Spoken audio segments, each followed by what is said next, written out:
C'est un chantier de péril imminent. La tour de Saucy est encore solide, mais le mât d'éolienne en son sommet est fracturé, corrodé en plusieurs endroits. Un élément de plus de 2 tonnes qui menace de tomber.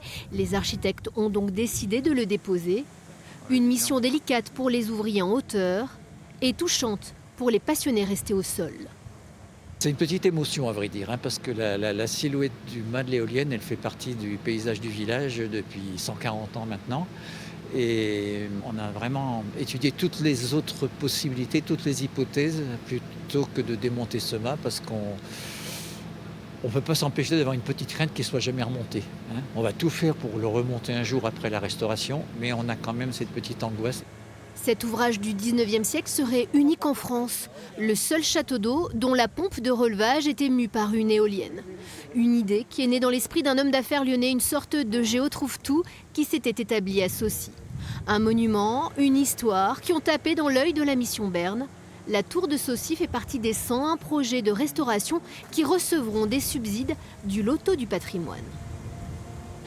L'avantage de la mission Berne, ça nous permet en fait d'avoir des finances pour aller tout de suite mettre en sécurité la tour, éviter qu'elle chute là dans les semaines qui arrivent compte tenu des conditions météo qu'on va avoir. Derrière, on sait qu'on a nous l'étape de diagnostic donc, qui nous permettra de définir avec précision quels sont les éléments à mettre en œuvre pour ensuite pouvoir faire la restauration. Le montant précis de la dotation du loto du patrimoine devrait être connu courant novembre.